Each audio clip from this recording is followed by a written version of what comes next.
Welcome back to my channel अर्थशास्त्र की नगरी। सो गाइज, जैसा कि आपने थंबनेल के अंदर देख ही लिया है, हम बात करने वाले हैं बिजनेस स्टडी के मिड टर्म के पेपर के सॉल्यूशन के रिगार्डिंग। ये जो है मॉर्निंग शिफ्ट का जो है गर्ल्स का जो है आज का बिजनेस स्टडी का पेपर है और बच्चों के बहुत सारे मैसेज आ रहे हैं, सर बिजनेस स्टडी का पेपर बहुत ही ज़्यादा इजी था, 20 एमसीक्यू तो सीधे ही सीधे पूछे गए थे। ज़्यादा केस स्टडी जो है जैसी हमने एक्सपेक्ट करी थी उतनी केस स्टडी जो है इसमें नहीं पूछी गई थी।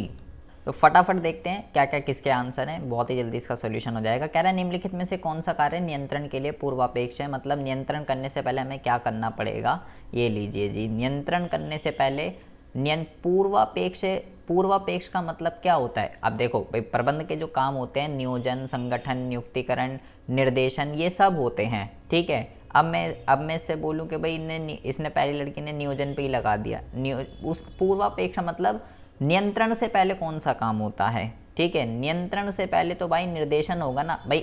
नियंत्रण से पहले ये चारों ही काम होते हैं, ठीक है। नियोजन भी होता है, नियुक्तिकरण, संगठन, निर्देशन, ये सारे काम नियंत्रण से पहले ही होते हैं। अब ये जिस भी लड़की का उन्हें नियोजन पे लगा दिया, लेकिन इसका आंसर जो है वो निर्देशन होना चाहिए, क्योंकि पूर्वापेक्ष का मतलब नियंत्रण से ठीक पहले जो है, नियंत्रण से ठीक पहले जो है वो क्या होगा, तो इसका आंसर निर्देशन आएगा, ठीक है जी। दूसरा जो क्वेश्चन है, ये क्वेश्चन में मेरे को गड़बड़ी लग रही है, क्योंकि यहाँ पे लिखा हुआ है प्लानिंग और कंट्रोलिंग। नियोजन और नियंत्रण एक दूसरे से परस्पर संबंधित भी होते हैं और विपरीत भी होते हैं, दोनों ही होते हैं, क्योंकि हमने रिलेशन में पढ़ा है नियोजन आगे देखना है, नियंत्रण पीछे देखना है, नियोजन पीछे देखना है। ये परस्पर इंटर रिलेटेड भी होते हैं और एक दूसरे के अपोजिट भी होते हैं, दोनों ही होते हैं, ठीक है। लेकिन यहाँ पे कोई दोनों का कोई विकल्प ही नहीं है, तो इस क्वेश्चन में मुझे डाउट है। लेकिन अभी उसको देखते हुए अगर आप सी पे आंसर लगा देते तो ज़्यादा अच्छा, लेकिन सी और डी में दोनों ही इसके आंसर बिल्कुल करेक्ट हैं, ठीक है, क्योंकि इंटर रिलेटेड भी होते हैं और वो भी होते हैं, अलग भी होते हैं, ठीक है। तो कोई दिक्कत वाली बात नहीं है। मास्लो मैंने बताया था, पिरामिड पढ़ के चले जाइएगा। तो पहले कौन सी आवश्यकता आती है, पहले आती है शारीरिक आवश्यकताएं, ठीक है। फिर आती हैं आपकी सुरक्षा की आवश्यकताएं, संबंध की आवश्यकताएं, सम्मान की आवश्यकताएं, आत्मसंतुष्टि की आवश्यकताएं। ये लगाया इस लड़की ने, ये तो इसने बिल्कुल सही लगा दिया, यही इसका आंसर होगा, ठीक है। 20 का करेक्ट आंसर है बिल्कुल, इसका जो क्रम पूछा गया है मास्लो का। उसके बाद हम बात करते हैं अगले क्वेश्चन के रिगार्डिंग। कहता है संचार प्रतीकों में बदलने की प्रक्रिया को क्या कहते हैं, तो उसको इनकोडिंग कहते हैं। ये भी बिल्कुल ठीक लगाया है। और मतलब कि चिन्हों में, सिंबल्स में कन्वर्ट करने को क्या कहते हैं, इनकोडिंग, और उसको समझने को क्या कहते हैं, उसको डिकोडिंग कहते हैं। उसके कहता है संभावित उम्मीदवारों की खोज करने से संबंधित अवधारणा वो होती है भर्ती। ये भी बिल्कुल सही लगाया है इसने। उसके बाद हम बात करते हैं अगले क्वेश्चन के रिगार्डिंग। आंतरिक भर्ती में कर्मचारियों के मनोबल को बढ़ाने की क्षमता होती है। ये भी बिल्कुल ठीक लगा दिया है इसने। फर्मों को भर्ती के बाहरी स्रोत पर डैश के लिए जाना चाहिए, एक्सटर्नल सोर्स पे जो है, एक्सटर्नल सोर्स पे जो है कब जाना चाहिए। एक्सटर्नल सोर्स पे जो है किसी भी उसके लिए जा सकती है। ये भी ऑप्शन इसका बिल्कुल ठीक है, ठीक है। जब उसे एक्सपेंशन करना हो, ये भी बिल्कुल ऑप्शन ठीक है। निम्न प्रवेश की नौकरियां, ये भी बिल्कुल ठीक है। देखो, एक्सटर्नल सोर्स के लिए किसी भी लेवल पे जा सकते हैं। मेरे ख्याल से इसका जो आंसर है वो उपरोक्त सभी होना चाहिए था, लेकिन अगर आप ऊपर वाला कर दो, ऊपर वाला बहुत ही ईजी है इसके वाला, ये जो इसके ऊपर वाला है मनोबल आएगा, इसका आंसर वही हो जाता, लेकिन इसका आंसर जो है उपरोक्त सभी होगा।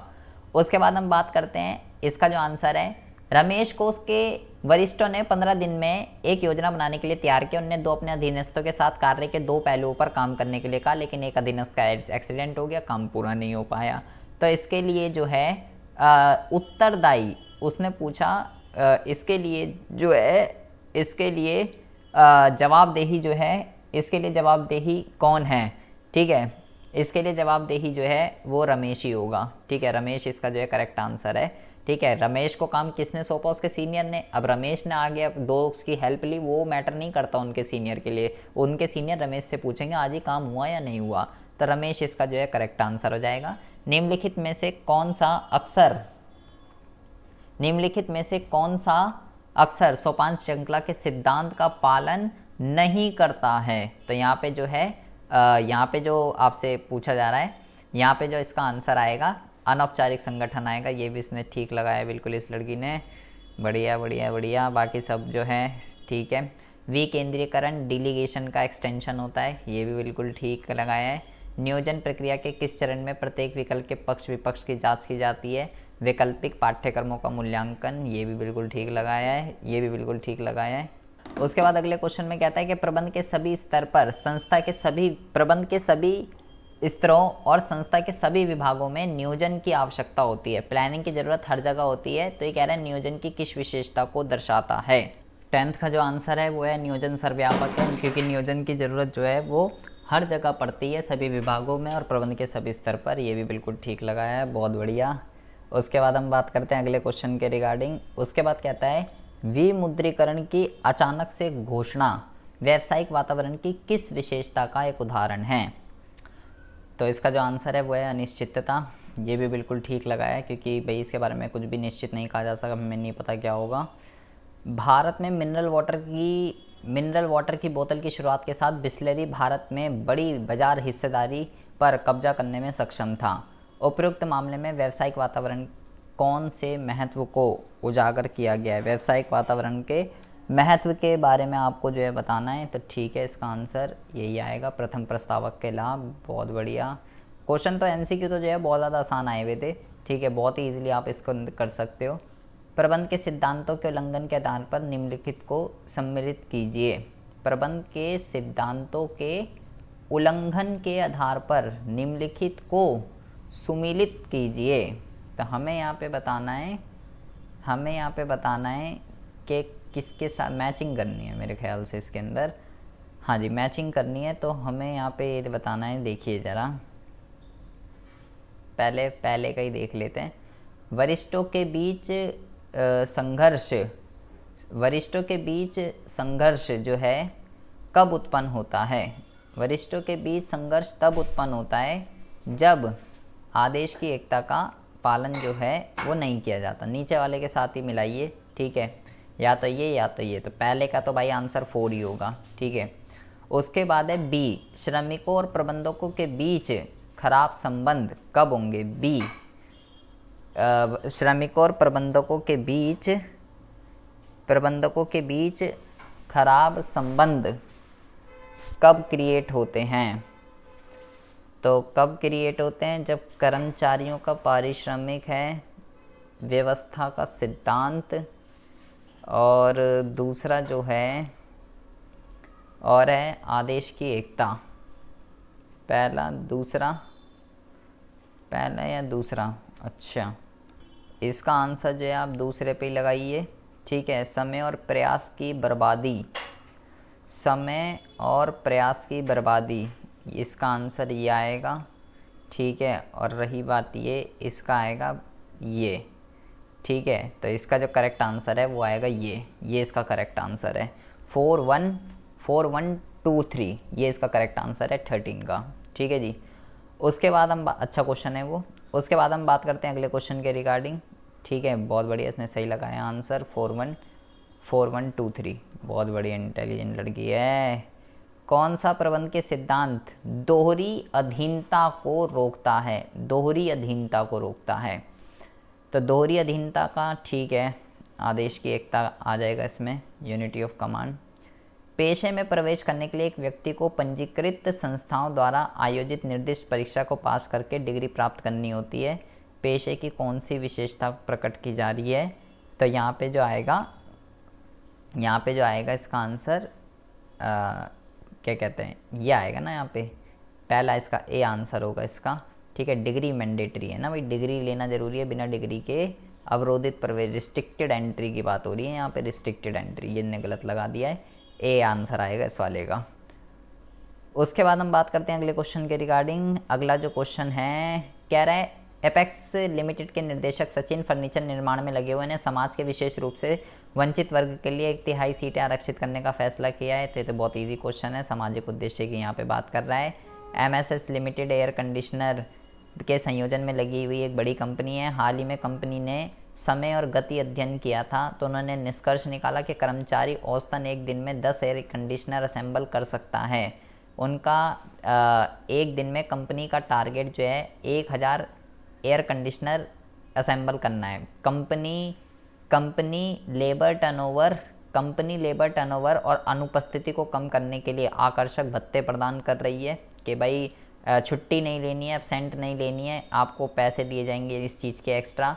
सभी कार्यकर्ता खुश थे, लेकिन प्रतिदिन एयर कंडीशनर की केवल 800 यूनिट असेंबल हो पा रही थी, 1000 नहीं हो पा रही थी। कारण जानने के लिए कंपनी ने प्रत्येक कार्यकर्ताओं के वास्तविक प्रदर्शन की तुलना और सीसीटीवी के माध्यम से देखा कि कुछ कर्मचारी जो हैं गपशप में व्यस्त थे। तो यहाँ पे कह रहा है प्रबंध के किस कार्य की बात की गई है, तो यहाँ पे बेटा वास्तविक प्रदर्शन की तुलना, एक्चुअल वर्क का कंपैरिजन किया जा रहा है। तो बेटा यहाँ पे नियंत्रण की बात चल रही है, नियंत्रण की, ठीक है। यहाँ पे नियंत्रण है, नियंत्रण और नियंत्रण की प्रक्रिया जो मैंने आपको बताया था, ये तो पूछेगा नियंत्रण से आपसे क्वेश्चन पूछा गया है।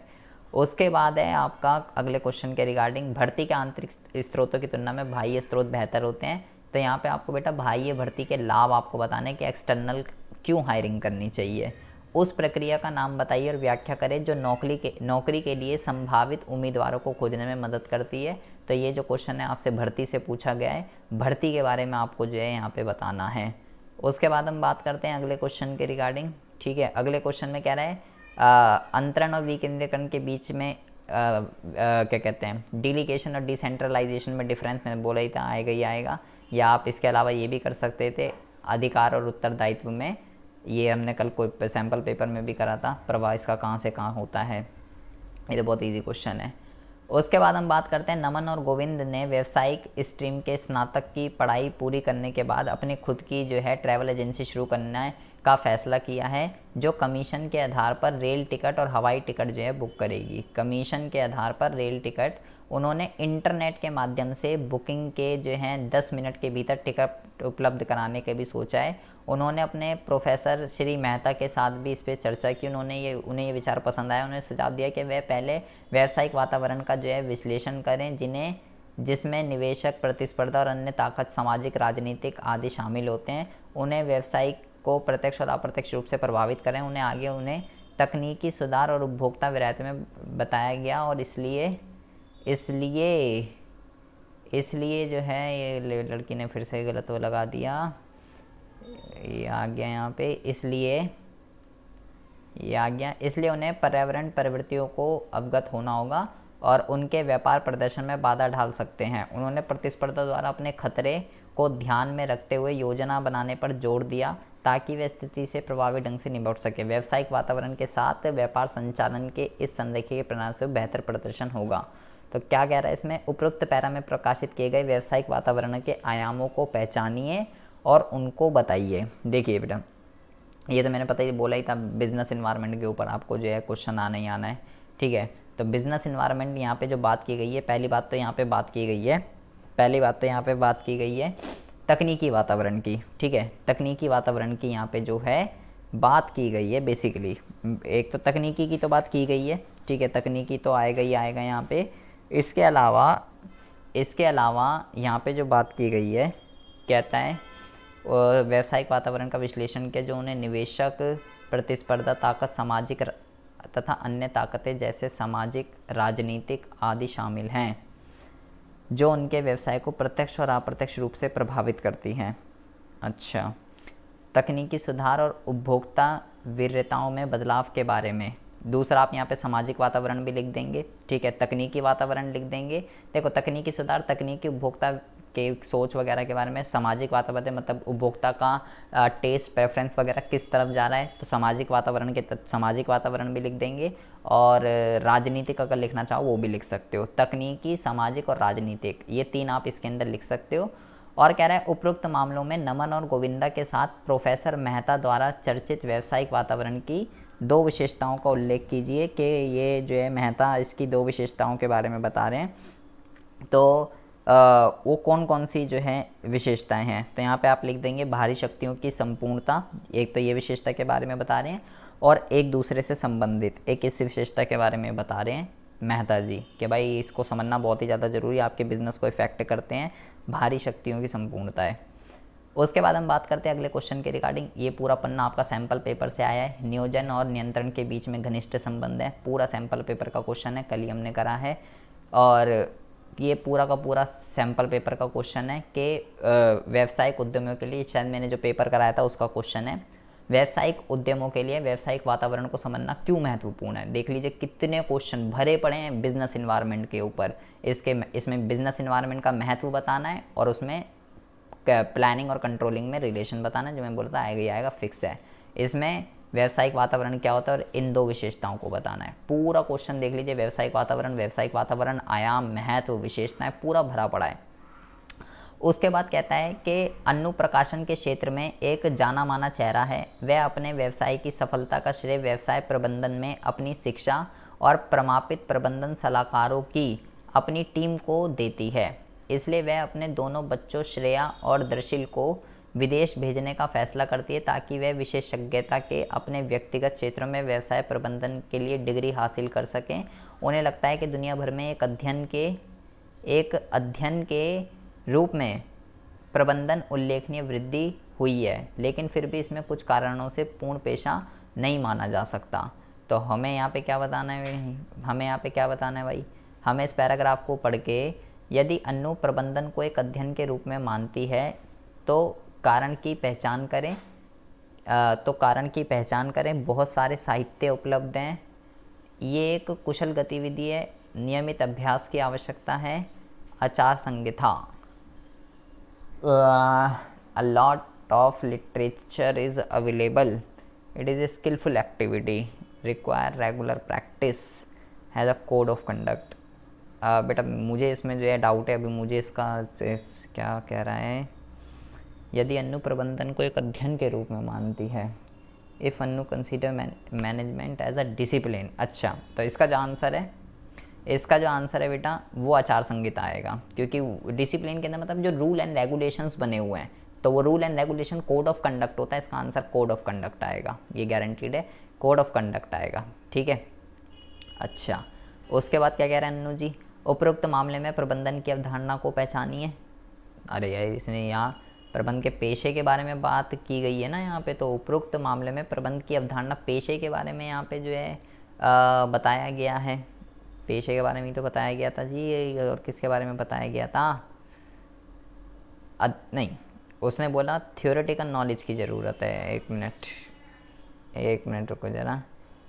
लेकिन फिर भी कुछ कारणों से पूर्ण पेशा नहीं माना जा सकता। उसने बोला, एक मिनट रुकिए ज़रा, डिसिप्लिन है, विदेशी व्यक्ति डिग्री हासिल कर सके।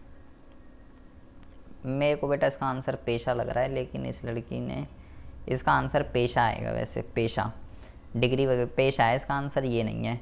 और उपरोक्त मामले व्यक्ति की कोई भी शैक्षणिक योग्यता उसे प्रबंध कहा जा सकता है। बताइए कि ये कथन सही है या गलत है। तो ये कथन जो है ये तो सही है।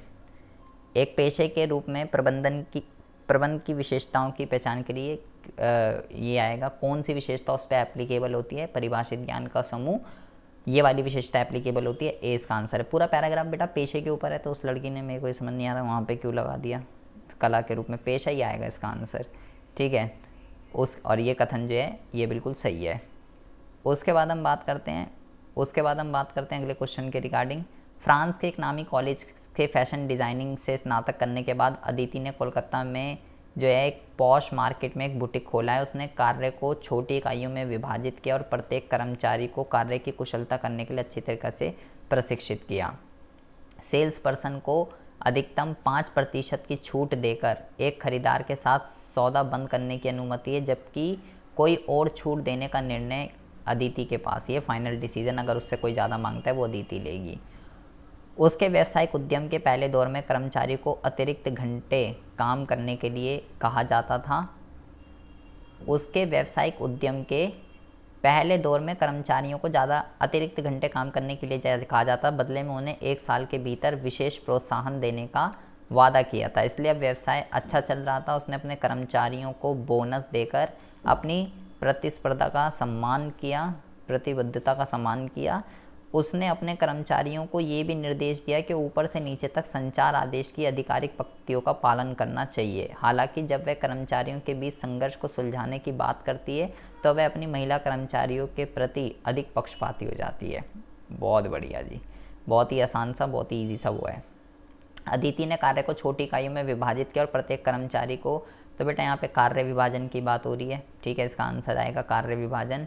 उसके बाद कहता है विक्रेता को वैसे तो 5% की छूट रहेगी, ये भी हम पूरा पढ़ के आ चुके हैं, लेकिन अगर उससे कोई ज़्यादा मांग रहा है तो वो डिसीजन अदिति लेगी। तो कह रहा है यहाँ पे प्रबंध के सिद्धांत की पहचान कीजिए, किसकी बात चल रही है, तो यहाँ पे बेटा बात चल रही है केंद्रीकरण और विकेंद्रीकरण की, ठीक है। इंपॉर्टेंट डिसीजन जो है वो अदिति के पास है, छोटे मोटे डिसीजन जो हैं वो उसके वो ले सकते हैं।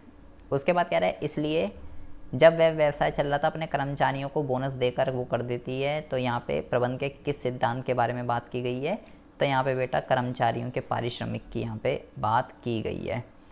उसके बाद हम बात करते हैं कि जब भी लड़ाई वगैरह हो जाती है तो उसने बोला किस सिद्धांत का यहाँ पे उल्लंघन हो रहा है, तो बेटा यहाँ पे समता का उल्लंघन हो रहा है, समता का, इक्वालिटी नहीं कर रही वो, फीमेल्स का फेवर ज़्यादा लेती है, मेल का फेवर लेती नहीं, तो ये तो गलत बात हो गई ना। उसके बाद कहता है समन्वय प्रबंध का साध है समझाइए, सीधा सीधा क्वेश्चन है ये तो। नकुल जो है वो वाराणसी के एक छोटे से गांव में संबंध रखते हैं, अपने परिवार में एकमात्र साक्षर व्यक्ति होने के नाते वे एक शहर में बसने का फैसला कर लेते हैं, इसलिए वो दिल्ली के चांदनी चौक में एक मिठाई की दुकान खोल लेते हैं, क्योंकि उसके पास असाधारण पाक कला है। बहुत जल्द उसे गांव से अपने चचेरे भाइयों से अपने व्यवसाय में किसी तरीके की नौकरी में शामिल करने के लिए अनुरोध मिलने लगते हैं। इसे अपना नैतिक दायित्व मानते हुए वह अपने 5 चचेरे भाइयों की व्यक्तिगत क्षमताओं पर कोई विशेष ध्यान दिए बिना अपने व्यवसाय में संलग्न कर लेता है। चलो ठीक है, मेरे भाई तो हैं। तो फिर कहता है सामग्री, समय, प्रयास और ऊर्जा की बर्बादी होती है, जिसके परिणाम स्वरूप जब उन्होंने अपने भाइयों को कर तो लिया हायर, लेकिन बाद में ये सब का खराब गुणवत्ता होती है, नतीजे उसके व्यवसाय का साफ प्रथा गिरने लगती है। जल्दी उन्होंने महसूस किया कि व्यवसाय की सफलता के लिए यह आवश्यक है सही प्रकार के लोगों को सही समय पे सही संख्या में उपलब्ध हो। तो कह रहा है यहाँ पे जो है प्रबंध के उस कार्य को पहचान कीजिए और समझाइए जिसकी नकुल ने अनदेखी करी है।